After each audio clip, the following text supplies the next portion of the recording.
Inside these tanks is something you can't see, but you can certainly smell. Anhydrous ammonia is a gas that puts nitrogen into farmland, adding nutrients for better crops.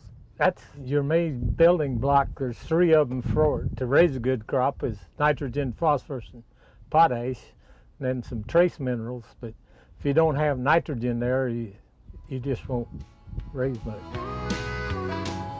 Kansas farmer Steve Hennessy takes good care of his anhydrous tank, keeping it close to his home and the road so he can keep an eye on it. He takes it out to the fields only when he needs it, and knows from personal experience that people steal the gas to make meth. We've had a little trouble with somebody happened to be the tanks were empty, so they really didn't steal anything. They just messed with them and left their paraphernalia that they collected in because they didn't have any. So I guess they didn't want it anymore. About everybody you've talked to's had, somebody's been there once or twice anyway that tried to steal some. They'd find the hose messed with or gone or something like that. Hennessy and thousands of other farmers in Kansas participate in the Methwatch program, putting decals, tamper tags, and locks on their tanks. There's just the tremendous demand for our decals. They don't want hookers in their neighborhood. They want to let people know who are planning on tampering with their tank that they're aware of meth cooking. They're aware of the effects of meth, and they're supporting the program, and they know what actions to take should they find somebody messing with their tanks. The locks take things a step further, making it almost impossible for someone to open the valves to steal anhydrous ammonia. So we're putting on approximately right at 140 locks in the county, because that's how many anhydrous tanks we have in the county. When you screw it down with the top here, that means that no anhydrous can escape from the hoses from the tank. You lift it up and every one is keyed separate. What you do is you insert it here.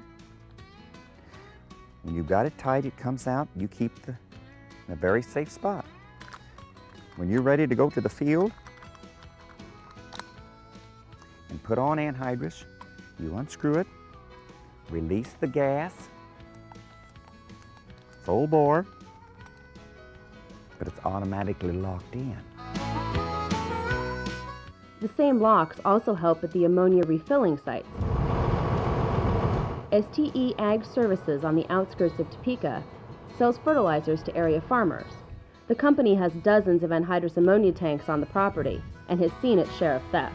2 years ago, we were probably having, in the springtime, 3 or 4 a week. Methwatch paid for locks for most of the tanks. The rest are in the works. Thanks to the locks and the stickers, the number of thefts has gone down. Probably this spring I've had, maybe 3 incidents. They was in several tanks, 4 or 5 tanks when they did it, and it was ones that we didn't have locks on yet. Without the funding from Methwatch, STE Ag probably would not have purchased locks. It's a very low margin industry, and we have about 70 tanks, and the locks are running about $80 to $100 the way I understand. But programs like Methwatch are making a difference in Kansas and across the country. This message is getting out through these programs to these people that they could be anywhere, so help us, watch for them. Our fight against meth labs is getting easier, and we're seeing greater results, again, because of Methwatch. We're getting a better handle on meth labs, but we haven't eliminated our meth problem in Kansas.